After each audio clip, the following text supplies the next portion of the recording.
Hamas কখনোই বুঝতে পারেনি যে ইসরায়েল তাদেরকে যুদ্ধের ময়দানে টেনে নিয়ে এভাবে ফিলিস্তিনকে ছারখার করে দিবে। ইসরায়েলের এখানে দুটো পরিকল্পনা ছিল। একটা হচ্ছে হামাসকে পুরোপুরি নির্মূল করা, হামাসকে ফিলিস্তিনের মানুষের কাছে কালারিং করা। দ্বিতীয়ত এই ওসিলায় পুরো গাজাকে ধ্বংস করে দেওয়া এবং গাজার এক অংশকে দখল করা। 7ই অক্টোবরে হামাস ইসরায়েলে হামলা করেছিল, এই তথ্য আমরা যেমন জানি সারা পৃথিবীর মানুষ জানে। হামাস এই দিন কিছু ইহুদিকে হত্যা করেছিল এবং কিছু ইহুদিকে জিম্মি করে ফিলিস্তিনের বাংকারে লুকিয়ে রেখেছিল। এখন আমি যদি বলি এই ঘটনাতে শুধুমাত্র হামাস জড়িত না, ইহুদিরা ইচ্ছা করে এই ঘটনা ঘটিয়েছে, তাহলে অনেকেই আমার সঙ্গে একমত পোষণ করবেন না।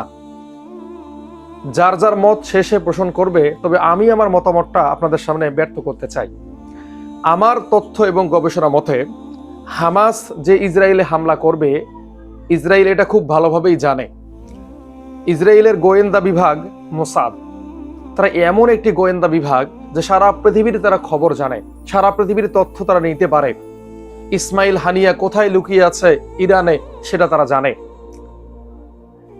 কাতারে হামাস নেতারা কোন বিল্ডিং এ থাকে তারা জানে। মুসলিম কোন নেতা কোন জায়গায় থাকে, ইয়াহিয়া সিনিয়র কোথায় থাকে, কোন বাংকারে থাকে, সব তারা জানে। অথচ ফিলিস্তিনের সশস্ত্র গোষ্ঠী হামাস, তাদের কোনো স্যাটেলাইট নাই, তাদের কোনো যুদ্ধ বিমান নাই, তাদের বড় কোনো লিডার নাই, তাদের বড় কোনো ঘাঁটি নাই। তারা কি করতে যাচ্ছে এটা কি ইসরায়েল জানে না? অবশ্যই এটা মোসাদ জানে।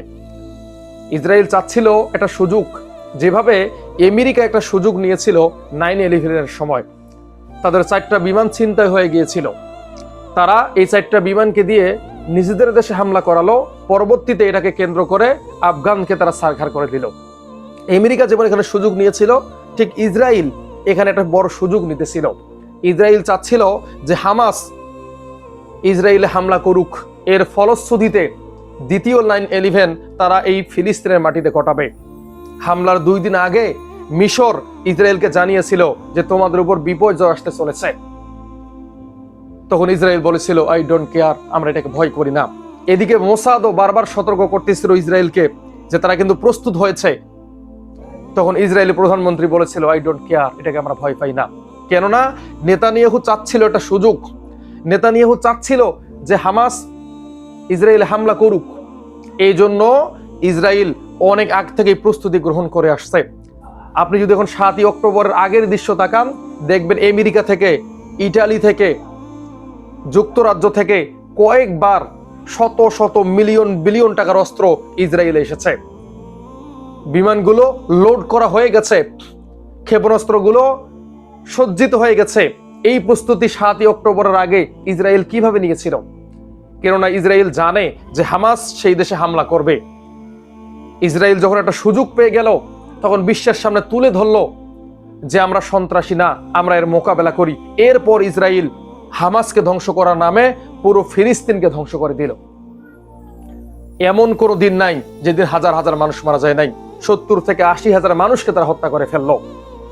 ইহুদিদের কাছে কোনো ধর্মেই কোনো ধর্ম না। ইহুদিরা যেমন মুসলিমদেরকে হত্যা করতে দ্বিধাবোধ করে না, কোনো খ্রিস্টানকে তারা হত্যা করতে দ্বিধাবোধ করে না। এক কথায় ইহুদিদের কাছে ইহুদিরা ব্যতীত পৃথিবীতে কোনো মানুষই নাই। তাদের টার্গেট হচ্ছে গাজাকে দখল করা, ফিলিস্তিনকে দখল করা, সেখান থেকে সমস্ত মানুষদেরকে নির্বাসিত করা, ফিলিস্তিন যেন পুরোপুরি ইসরায়েলের হয়ে যায়। এই জন্য আমেরিকার সঙ্গে পরামর্শ করে ইসরায়েল যখন ট্রাম্পকে বলল যে এই ভূমি আমাদের লাগবে, তখন ট্রাম্প সুকৌশলে বলছে যেখানে আমরা আবাসনের ব্যবসা করতে চাই, সমস্ত ফিলিস্তিনিদেরকে মিশরে পাঠিয়ে দেওয়া হবে, আফ্রিকায় পাঠিয়ে দেওয়া হবে, আর এখানে আমরা আবাসনের ব্যবস্থা করব। তাহলে একদিকে নেতানিয়াহু এই ফিলিস্তিনের মাটিকে তাদের দখলে করতে চায়, অন্যদিকে ডোনাল্ড ট্রাম্প এই জায়গাকে কাজে লাগিয়ে এক ব্যবসা প্রতিষ্ঠান তৈরি করতে চায়। তার মানে এই জায়গায় তাদের টার্গেট ছিল। এই জন্য তারা সুপরিকল্পিতভাবে হামাসকে উস্কানি দিয়ে যুদ্ধের ময়দানে টেনে নিয়ে এসেছে। এখানে হামাসের ভুলটা ছিল কি, হামাস তাদের পরিকল্পনাটা বুঝতে পারেনি, যেটা হামাস এখন বুঝতে পেরেছে। হামাস কখনোই বুঝতে পারেনি যে ইসরায়েল তাদেরকে যুদ্ধের ময়দানে টেনে নিয়ে এভাবে ফিলিস্তিনকে ছারখার করে দিবে। ইসরায়েলের এখানে দুটো পরিকল্পনা ছিল। একটা হচ্ছে হামাসকে পুরোপুরি নির্মূল করা, হামাসকে ফিলিস্তিনের মানুষের কাছে কালারিং করা। দ্বিতীয়ত এই ওসিলায় পুরো গাজাকে ধ্বংস করে দেওয়া এবং গাজার এক অংশকে দখল করা। তো ইসরায়েল আজকে এখানে সফল হয়েছে। ইসরায়েল কিছুদিন পরে মিশরে হামলা করবে, ঠিক একই কায়দায় মিশরকে দখল করে ফেলবে, জর্ডানকে দখল করবে, ইরাকের ইউফ্রেটিস পর্যন্ত দখল করবে, ইরানের ইস্পাহান পর্যন্ত দখল করবে। এ সব কিছু হচ্ছে ইসরায়েলের সুপরিকল্পিত। তবে ইসরায়েলের সিস্টেমের মধ্যে এখন একটু পরিবর্তন এসেছে। ইসরায়েল আগে সবকিছু গোপনে করত, এখন ইসরায়েল আর কোনো কিছু গোপনে করে না, এখন ইসরায়েল সবকিছু প্রকাশ্যে করে। ইসরায়েল আগেই বলতেছে অমুক দেশে আমরা হামলা করব, এরপর হামলা করতেছে। আগে ইসরায়েল চোরাগুপ্ত হামলা করত, গোপনে গোপনে মানুষকে হত্যা করত, কিন্তু এখন তারা প্রকাশ্যে করে, কেননা তাদের কাছে সবকিছু প্রস্তুত।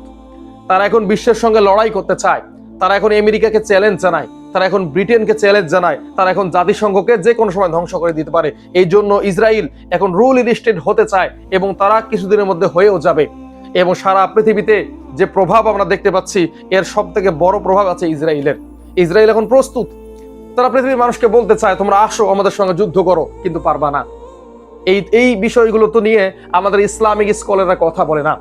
আমাদের স্কলাররা এখন হালুয়া খাচ্ছে, রুটি খাচ্ছে, মিলাদ করতেছে, 40-এ করতেছে, 3 দিনই করতেছে।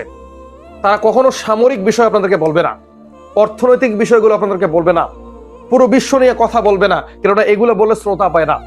আমার কথা হচ্ছে, আমার এখান থেকে যদি একজন ছাত্র কথাগুলো শিখে পরবর্তীতে মানুষের কাছে পৌঁছায়, আমি ধন্য, আমার এই জীবন ধন্য। আমি এমন কোনো প্রজন্ম তৈরি করতে চাই না যে প্রজন্ম মানুষ মারা গেলে 3 দিনই পালন করবে, 40-এ খাবে, মানুষ মারা গেলে কোরআন শরীফ পড়বে, 5 ওয়াক্ত নামাজ পড়ে হাদিয়া নিবে, তারাবির সময় টাকা নিবে। আমি এমন কোনো প্রজন্ম দেখতে চাই না। আমি তো এমন এক প্রজন্ম দেখতে চাই যারা কোরআনকে হাতে নিয়ে বিশ্বের সামনে চ্যালেঞ্জ ছুড়ে দিবে। আমি তো এমন প্রজন্ম দেখতে চাই যাদের সঙ্গে আল্লাহর সাহায্য থাকবে, তারা সাহাবীদের মতো বীর বিক্রমে যুদ্ধ করবে। তাদের ঈমান তাদেরকে বোঝাবে যে সামনে কি হতে যাচ্ছে, ভবিষ্যতে কি হতে পারে। তারা সেই অনুযায়ী নিজেও সাবধানতা অবলম্বন করবে এবং পুরো জাতিকে সাবধানতার দিকে নিয়ে যাবে। আমি তো এমন ছাত্র তৈরি করতে চাই যারা সামনের দিনে রাষ্ট্রের দায়িত্ব নেবে, এক একজন মন্ত্রী হবে, এক একজন এমপি হবে। তারা সামনে ইসলামী নেতৃত্বে কোরআন হাদিসের শাসন দ্বারা পুরো পৃথিবীকে পরিবর্তন করবে। আমি এমন ছাত্র তৈরি করতে চাই।